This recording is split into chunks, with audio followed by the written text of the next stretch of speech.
Good morning students. Good morning ma'am. Board of school education Haryana ने आपके final paper की date sheet जारी कर दी और साथ में 2 प्रैक्टिस पेपर जारी किए हैं बेटा। इनको भाई तुम सैम्पल पेपर भी बोल सकते हो। 2 सेट हैं, ये है अपना सेट ए। पहले हम सेट ए करेंगे, फिर हम सेट बी करेंगे। इससे पहले 2019 का पेपर मैं करवा चुकी हूँ, तो बहुत डिटेल में अब हम नहीं करेंगे। जल्दी जल्दी मैं इस सेट को आपको कवर करवाऊँगा। चलें आगे। जल्दी से पहले ना हम इंस्ट्रक्शंस पढ़ लेते हैं। 3 घंटे का हमारा पेपर होएगा, 80 नंबर का होएगा। 13 पेज हैं और 34 प्रश्न हैं। पहले भी मैंने बताया था, अपना पेपर की जांच कर लेना, ठीक है। और उसका नंबर आपने लिखना होता है। पेपर शुरू करो जब ये सारी इंस्ट्रक्शन 2019 वाले पेपर में आ गई थी। पहले खंड में 16 क्वेश्चन है जो कि 1-1 नंबर के हैं। दूसरे में 6 प्रश्न हैं जो कि 6 जो प्रश्न हैं हमारे ये 2-2 नंबर के हैं, ठीक है। और 8 प्रश्न 4-4 नंबर के हैं और 4 प्रश्न 5-5 नंबर के हैं। और जो लास्ट के 4 प्रश्न हैं ना, उनमें 2 में चॉइस मिलेगी। एक तो माध्यक बहुलक में मिल जाएगी और एक और देखेंगे शायद ट्रिग्नोमेट्री में हो। चलें आगे, वही सारी बात इंग्लिश में दे रखी है। तो हम अपने पहले प्रश्न से शुरू करते हैं। बहुत शांति से समझना है तुमने सबको। पहला सेक्शन का पहला प्रश्न है जिसमें चॉइस दे रखी है, हिंदी इंग्लिश में सेम है। कौन सी संख्या अपरिमेय है? Which of the following is irrational? देखो भाई, 2 वर्गमूल 4, 4 का वर्गमूल 2, तो ये तो इरेशनल है नहीं। 9 का अंडर रूट, ये भी इरेशनल नहीं है, परिमेय नहीं है। और 4 का तो 2 और 2 कितना बन जाएगा? 4, तो ये भी नहीं है। बच क्या गया? ये बच गया। तो राइट आंसर ये हो जाएगा, कोई लिखने की जरूरत नहीं थी। दूसरे पे आ जाओ। बहुपद 6x की 2 घटा 7x घटा 3 के शून्यक ज्ञात करने हैं। तो यहाँ मैं एक बिल्कुल शॉर्ट ट्रिक आपको दूंगी जो कि मैं पहले भी बता चुकी हूँ। -b प्लस, टुकड़े नहीं बन रहे हैं यहाँ 7 के, नहीं बन रहे हैं। बन गए भाई, बन गए, बिल्कुल बन गए। 9 दूनी 18, तो हम टुकड़े लेंगे 6x की 2 घटा 7x घटा 3, ठीक है। 9 दूनी और 9 में से 2 गया भाई। हमारा जोड़ गुणा आनी चाहिए 18, जमा या घटा आनी चाहिए 7।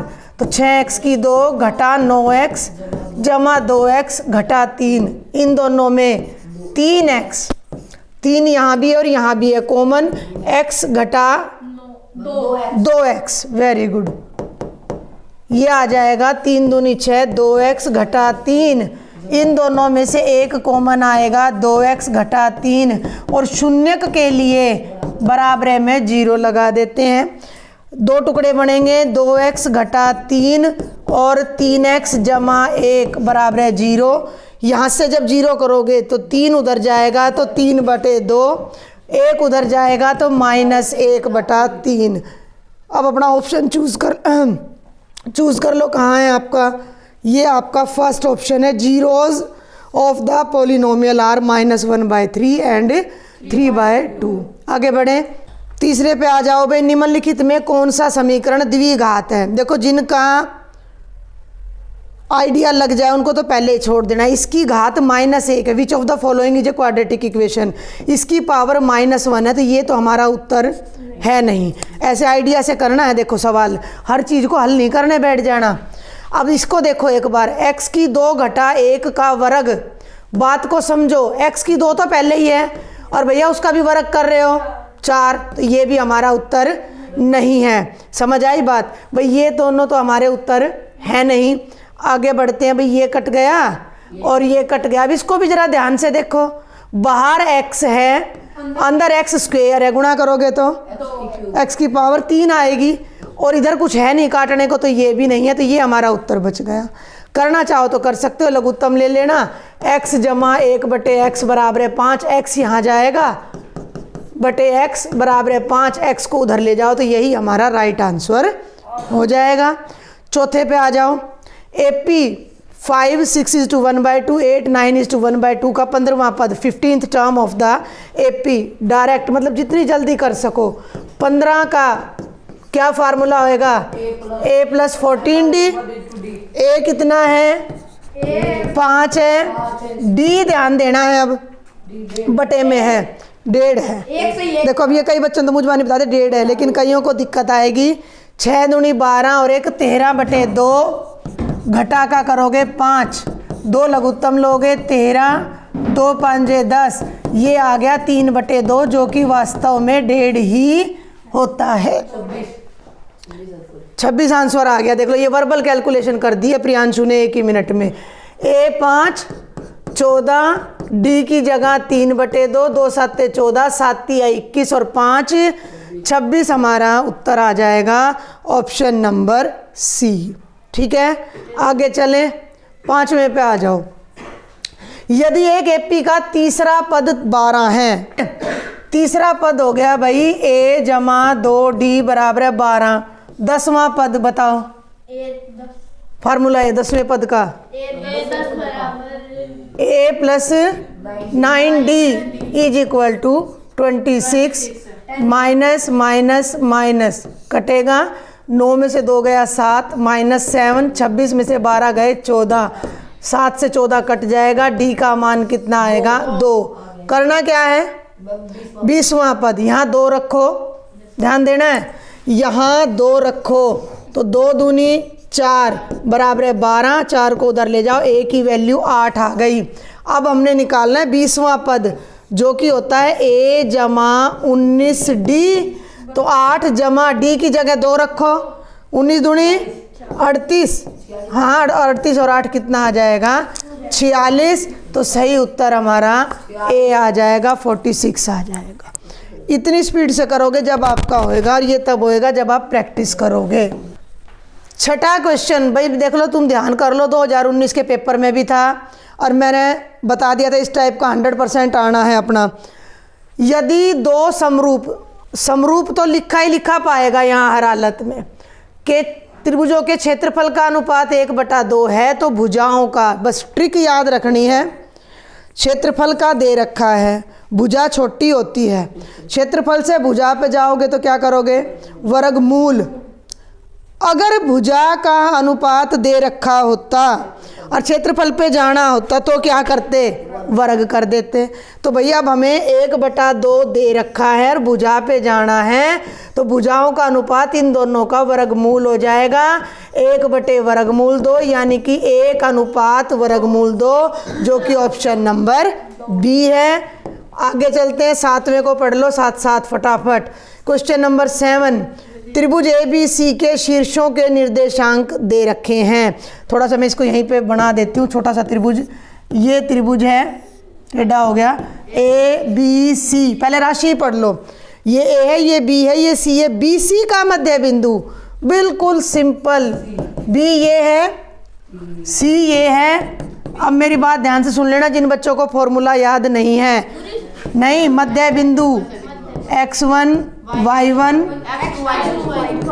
मध्य का मतलब बीच का, फॉर्मूला होता है x1 जमा x2/2, y1 जमा y2/2, 3 जमा 5/2 और -2 जमा 2/2, 5 और 3 8, 2 से भाग करोगे 4,0। अब तुम ये देखो तो सारे ही ऑप्शनल दे रखे हैं इन्होंने, सारे ऑप्शनल हैं, MCQ हैं, तो इसका मतलब हो सकता है कि आपको इस बार सारे MCQ मिल जाएं। अभी हम आगे देखते हैं आगे क्या है।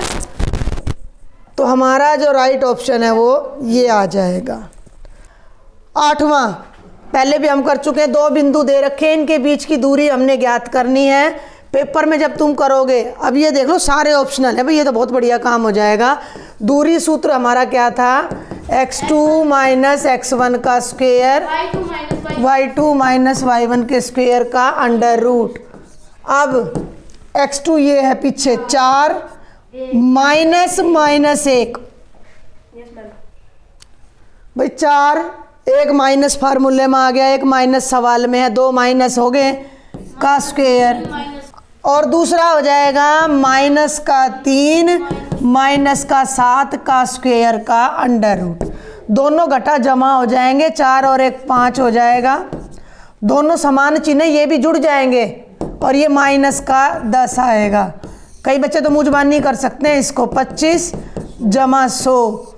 अब 125 ना उत्तर में कहीं भी नहीं है, इस भाई ये उत्तर में गलती है, देखो जरा एक बार, 25 5 125, तो 5√5 आना चाहिए, तो कहीं यहाँ पर गड़बड़ है इस आंसर में, तो कोई बात नहीं, हम उसको अगर एग्जाम में ऐसा आ जाए तो आप सही उत्तर वहाँ लिख के आ जाना, ठीक है। 9वें पे चलें, डायरेक्ट है, यहीं करवा रही हूँ मैं। 2 tangent square 30 by 1 plus tangent square 30। Tangent 30 का मान 1/वर्गमूल 3 होता है, बहुत ध्यान से देखना। 2 ब्रैकेट में 1/वर्गमूल 3 का स्क्वेयर, और नीचे देख लो 1 जमा 1/वर्गमूल 3 का स्क्वेयर, 2 गुणा 1/3, 1 जमा 1 का वर्ग 1 वर्गमूल 3 का 3, ध्यान देना 3 एकम 3 और 1 4/3, 2/3 ऊपर आ गया, 4/3 नीचे, 3 से 3 कट गया, 2/4, 2 से 4 कट गया, हमारा आंसर 1/2 आएगा, जो कि ऑप्शन नंबर डी है। मैं अभी उस पर निशान भी लगा दूंगी ताकि आपको याद रह जाए, ये है राइट आंसर। आगे चलें 10वें पे। देखो भाई ध्यान देना, कोसिकेंट का मान दे रखा है, कोसिकेंट का उल्टा होता है साइन। साइन हो गया 4/5। साइन क्या होता है लंबकरण और आधार में? परपेंडिकुलर बाय हाइपोटेन्यूज होता है। तो ये 4 हो जाएगा, ये 5 हो जाएगा, और जब तुम पाइथागोरस थ्योरम लगाओगे तो ये 3 आएगा, कर लेना। 5 का वर्ग 25 में से 16 घटाओगे, 9 का वर्गमूल 3 आएगा। आगे बढ़ूं, टेंजेंट बताना है, क्या होता है भाई टेंजेंट? टेंजेंट होता है P/B, perpendicular by base, perpendicular 4 है, बेस 3 है, 4/3, ऑप्शन नंबर सी हमारा राइट आंसर आ जाएगा। अगला मुजबानी है, वृत्त के अंदर स्थित किसी बिंदु से वृत्त पर खींची गई स्पर्श रेखाओं की संख्या, number of tangents drawn from A point inside the circle. अंदर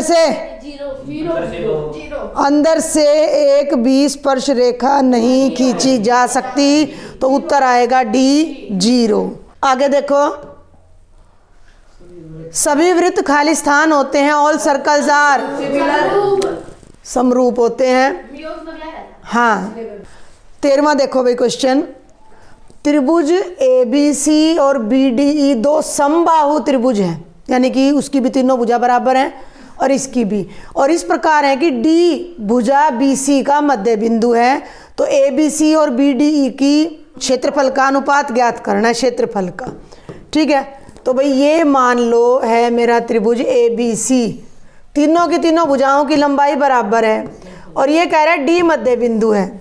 तो हमारी जो आधारभूत आनुपातिकता प्रमेय होता है, थेल्स थ्योरम होती है, वो क्या कहती है कि यदि किसी त्रिभुज की भुजा के तीसरी भुजा के समानांतर रेखा दूसरी भुजा अन्य 2 भुजाओं के मध्य बिंदु से गुजरती है, तो वो इस तीसरी भुजा की आधी होती है। तो ये जो समबाहु वाली बात इसने कही है वो तभी लागू होएगी जब मेरा ई पॉइंट यहाँ होएगा, ई मध्य बिंदु होगा ए बी का। तो ये भुजा ये, क्योंकि देखो भाई बी सी ए बी के बराबर है, तो इन दोनों का आधा आधा करोगे तो बी ई बी डी के बराबर आ जाएगा, और ये दोनों को मध्य बिंदु को मिलाने से बन रही है और इसके समानांतर है। तो थेल्स थ्योरम से ये भुजा इसकी आधी हो गई, समरूप हो गए, समबाहु हो गए, दोनों समबाहु हो गए। अब कुछ नहीं करना, ये त्रिभुज इस पूरे का चौथा हिस्सा है। क्यों?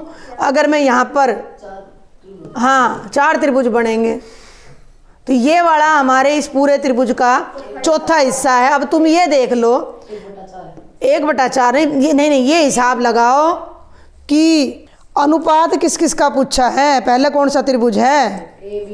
तो त्रिभुज ABC जब पहले है तो ABC 4 गुना है कि वो 4 गुना है? तो पहले 4 आएगा कि 1 आएगा? तो तुम 1/4 क्यों बोल रहे हो?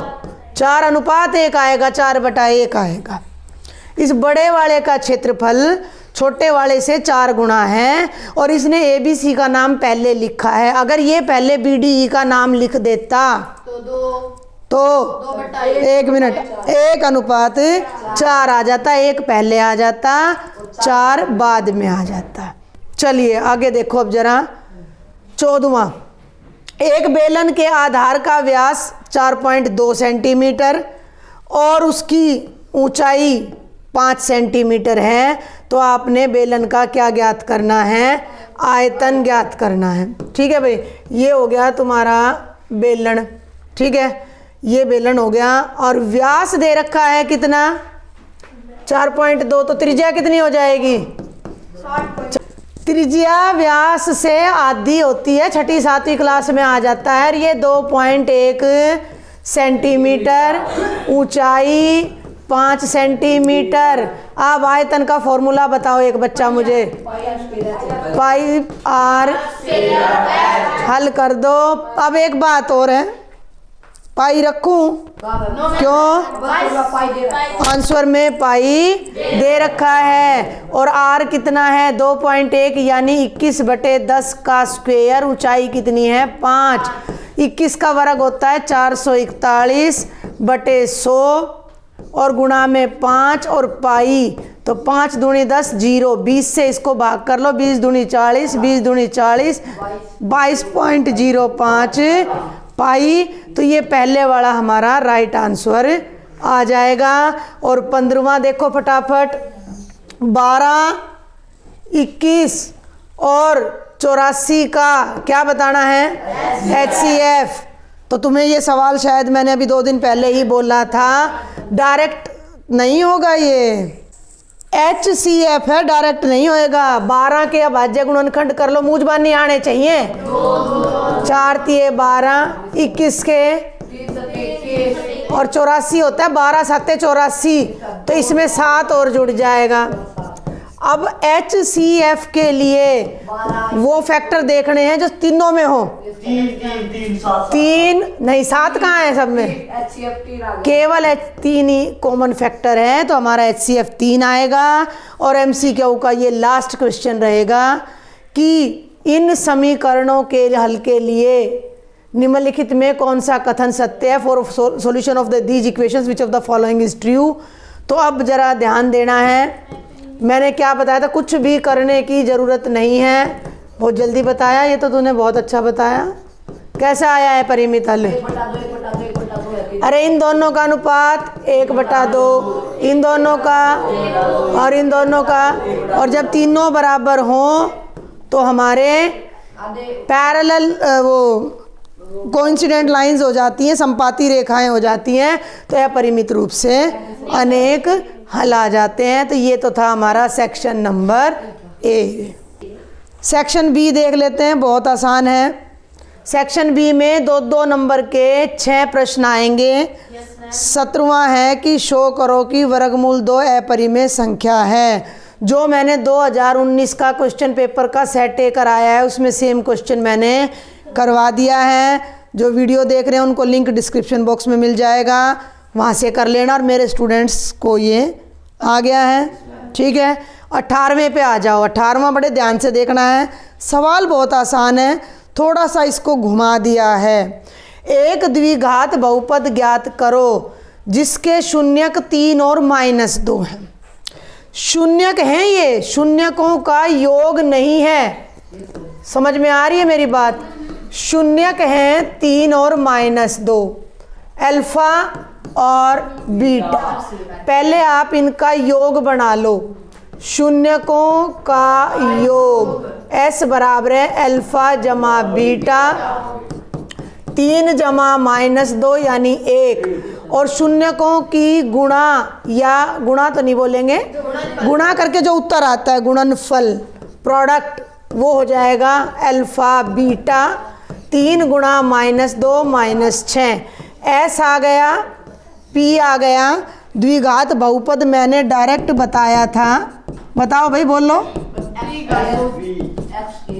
हाँ, x² -sx जमा p, तो -s की जगह 1 x और जमा यहाँ -6, x² -x -6, ये आंसर आ जाएगा। एक तरीका और बताना चाहूँगी डायरेक्ट का।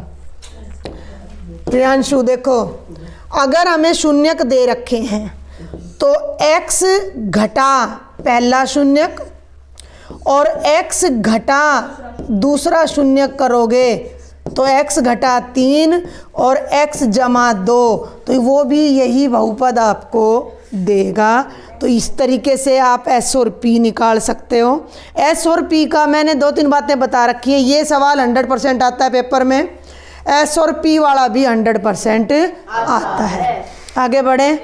19वां देखो, निम्न रैखिक समीकरणों के युग्म को हल कीजिए। Solve the following system of linear equations. 2 समीकरण आपको दे रखे हैं और इस तरह का सवाल 19 वाले पेपर में नहीं था। 2x जमा 3। अब मेरी बात एक और सुन लो, इसने ये नहीं कहा कि किस तरीके से हल करो, तो जिस बच्चे को जो तरीका आसान लगे उसी से कर लेना। मैं तो अब इसको क्या करूँगी कि समीकरण 1 को 3 से गुणा कर दूंगी, ठीक है। समीकरण इसको कौन सी विधि बोलते हैं? एलिमिनेशन मेथड, विलोपन विधि। समीकरण 1 को 3 से गुणा करने पर 6x जमा 9y बराबर है 21, 6x घटा 5y बराबर है 11। अब क्या करें भाई? जोड़ेंगे तो चिन्ह नहीं बदलेगा। हमें ध्यान देना एक बार, ये दोनों बराबर हैं लेकिन इनके चिन्ह अलग अलग नहीं हैं। एक मिनट शांति से सुन ले। जोड़ोगे तो 12 बन जाएगा, घटाओगे तभी चिन्ह बदले जाएंगे। तो यहाँ हम लिखेंगे घटाने पर, घटा घटा है जमा, घटा कट गया, 9 जमा का 5 जमा का और 21 में से 11 गए 10, y आ जाएगा 10/14 यानी 2 5 10। y की वैल्यू आ गई 5/7। y की वैल्यू को यहाँ ये मैं मिटा रही हूँ, ठीक है। y की वैल्यू भाई किसी भी समीकरण में रख लो जो तुम्हें आसान लगे। मैं पहले में रख रही हूँ 2x जमा 3, क्योंकि ये 2 नंबर का है ना, तो थोड़ा जल्दी करना। प्रियांशु, ईमान, समझ आ रही सबको? साक्षी, मतलब यहाँ ज़्यादा टाइम नहीं लगाना, पहले समीकरण लिखो फिर मान रखो, सीधा मान रखो, हैं। 2x जमा 3 पंजे 15/7, 15 है ये, और हैं ऊपर, हाँ 3 पंजे 15, अंश की अंश से हर से गुणा होती। 7 49 में से 15 डायरेक्ट घटा देना बेशक। 7 49 में से 15 गए 34 ही आता होगा, 34 ही आएगा। अब इस 2 को यहाँ ले आओ तो इसके नीचे आ जाएगा 34/7 गुणा 2 से 34 कटेगा, x का मान आ गया 17/7। किसी को शक हो आधा मिनट भी नहीं लगेगा, समीकरण में पुट कर लो। 2x है ना, x की जगह 17/7 रखो तो 34/7 आया, y की जगह 5/7 रखो 15/7, 34 और 15 49/7, 7 आ तो गया, ठीक है हमारा उत्तर। आगे और चलते हैं फटाफट। 20वां देखो भाई, ये भी समीकरण है। ऐसी 2 संख्या ज्ञात करो जिनका योग 37 है और गुणनफल 300 है। अब एक बात बता दूं मैं, यहाँ बच्चे कंफ्यूज हो जाते हैं कि ये सवाल तीसरे चैप्टर में से है या चौथे में से। नहीं जी, ये सवाल चौथे चैप्टर द्विघात समीकरण में से है, क्योंकि इसमें गुणनफल दे रखा है। फिर भी अगर कोई बच्चा भूल जाए, जो लेक्चर देख रहे हैं वो भी ध्यान से सुन लें। माना पहली संख्या x और दूसरी y, मैं इसको 2 तरीके से बताऊंगी। दोनों का योग हो गया 37, गुणनफल हो गया 300। अब इनको हल करना है तो इसमें से y का मान निकालो 37 माइनस x उधर चला गया, और इस मान को यहाँ पुट करो, x ब्रैकेट 37 माइनस x बराबर है 300। जिन बच्चों को डायरेक्ट याद रह जाता है कि भैया ये चौथे चैप्टर में से है, वो दोनों संख्याओं को x और y मत मानना। पहली संख्या x 37 माइनस x और सीधा फिर यहाँ आ जाना अकॉर्डिंग टू क्वेश्चन पे। x को अंदर ले जाओ, 37x घटा x स्क्वेयर बराबर है 300, सबको राइट में ले जाओ। x स्क्वेयर घटा 37x जमा 300 बराबर है 0। इसके ऐसे टुकड़े करो कि जोड़ो या घटाओ तो 37 आए, गुणा करो तो 300 एकम 300 आए। इसके लिए मैंने ट्रिक भी बता रखी है कि 300 के गुणनखंड कर लेना। हमारे प्रियांशु ने कर दिए, 300 के गुणनखंड आ रहे हैं 2 गुणा 2 गुणा 3 गुणा 5 गुणा 5। अब ये मैंने बताया था पेयरिंग करनी है। तुम ये देखो 5 पंजे 25 और 2 दूनी 4 तीय 12 और 25 और 12 37 होता है, तो इसके टुकड़े बन जाएंगे 25x घटा 12x जमा 300 बराबर है 0। x ब्रैकेट x घटा 25 माइनस 12 ब्रैकेट x माइनस 25 बराबर है 0। x माइनस 25 कॉमन आ गया तो ये x माइनस 12 बराबर है 0। x का एक मान 12 आएगा और एक 25। अब ये x का मान आया है y का। अगर x 12 है यहाँ से भाई, अगर x 12 है तो y आ जाएगा 37 घटा 12 यानी 25। और भाई अगर x 25 है तो y आ जाएगा 12। ठीक है, यानी संख्याएं बनेंगी 25 और 12। 21वां सवाल, 5 सेंटीमीटर त्रिज्या के वृत्त की 8 सेंटीमीटर लंबी जीवा पी क्यू है। पी और क्यू पर स्पर्श रेखाएं खींची गई हैं जो परस्पर बिंदु टी पर प्रतिच्छेद करती हैं। टीपी की लंबाई ज्ञात करो। ये जो क्वेश्चन है ये थोड़ा बड़ा है एक्सरसाइज का। ये आपका तीसरा एग्जाम्पल है, कौन सी एक्सरसाइज है देख लेना। तो ये थोड़ा सा लंबा है क्वेश्चन। मैं कोशिश करती हूँ कि इसको शॉर्ट में आपको समझा सकूँ। ये वृत्त हो गया भाई, ठीक है, और ये वृत्त की वो हो गई जीवा, और ये त्रिज्या हो गई, सुन लो मेरी, ये पहली स्पर्श रेखा हो गई, ये दूसरी। हमें बार बार ना चूज नहीं करना पड़ेगा फिर। ये टी पे मिल रही है, ये है पी क्यू जीवा जो कि 8 सेंटीमीटर है, ये है 5 क्योंकि वृत्त की त्रिज्या है। और मैं इसको शॉर्ट में बताऊंगी क्योंकि हमारा ये 2 नंबर का है। आप भी पेपर में आ जाए ना डायग्राम बनाना, मैंने ये लेक्चर में भी समझा रखा है ये सवाल, अगर याद हो कुछ बच्चों को तो। ये बिंदु हमने मान लिया क्या है, आर है। अब 2 बातों का ध्यान देना है। मान लिया टीपी कितनी है, एक्स है, और ये जो टी आर है ना, यहाँ तक कलर चेंज करूँ क्या, ये वाई है, टी आर वाई है। अब इसमें ना 2 समकोण त्रिभुज हैं। पहला समकोण त्रिभुज तो है ये, येलो से कर लेते हैं, मुस्कान कह रही है फेवरेट है मेरा। नहीं मेरा नहीं है, मैं तो नहीं है, चलो ये अच्छा लगता है, ग्रीन पे येलो अच्छा लगता है। टी पी आर समकोण त्रिभुज है, ये 90 का कोण है। टी आर को मैंने वाई मानना है। ये भुजा कितनी है, 8 है जीवा, तो ये कितनी हो जाएगी, 4। पाइथागोरस प्रमेय से ओ आर कितना आ जाएगा, 3 आ जाएगा। ठीक है, उस एग्जाम्पल में देख लेना। तो पहला त्रिभुज मैंने पकड़ा पी आर टी, तो कर्ण का, ये कर्ण है, कर्ण का वर्ग बराबर है आधार का वर्ग जमा लंब का वर्ग। एक समकोण त्रिभुज और है भाई, वो भी देख लो।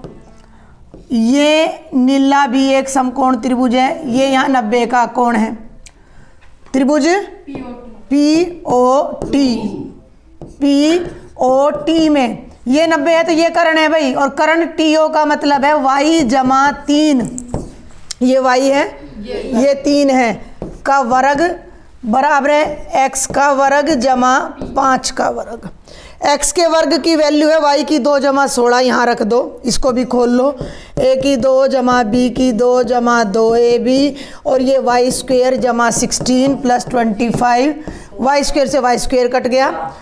16 और 25 41, 41 में से 9 गए 36, 41 में से 9 गए 32, और 32 आएगा, और y की वैल्यू आ जाएगी 32/6, 16/3। हमें किसकी वैल्यू निकालनी है, टीपी की, तो y की वैल्यू को यहाँ रख देना। ये काफ़ी लंबा क्वेश्चन है 2 नंबर के हिसाब से। यहाँ आ जाएगा 256/9 जमा 16, 16 निम्मा 144 भाई, 256 जमा 144/9, और 6 4 10, 10 400/9। वाई एक्स स्क्वेयर आएगा, अंडर रूट करोगे तो एक्स की वैल्यू कितनी, कहाँ ध्यान है, 400 का वर्गमूल 20/3 आ जाएगा। ये सवाल जब मैंने 10वां चैप्टर करवाया है ना सर्कल वाला, उसमें भी मैंने लेक्चर में करवा रखा था, वहाँ से मैंने पूरी डिटेल में समझा रखा है, वहाँ से कर लेना। और लास्ट क्वेश्चन और अब हमारा रह जाता है, लास्ट क्वेश्चन है, बिल्कुल आसान है, वर्बल है। एक पासे को एक बार फेंका जाता है, अभाज्य संख्या प्राप्त करने की प्रायिकता। जब पासे को फेंकोगे 6 आउटकम आएंगे। अभाज्य 2, 3 और 6 कितनी होती है? 3। अरे सॉरी 5। तो प्रायिकता हो जाएगी 3/6 यानी 1/2। तो ये ज़्यादा आसान क्वेश्चन था। तो ये था आपका कंप्लीट सेक्शन ए और बी। बाकी के अगले लेक्चर में करेंगे। Thank you.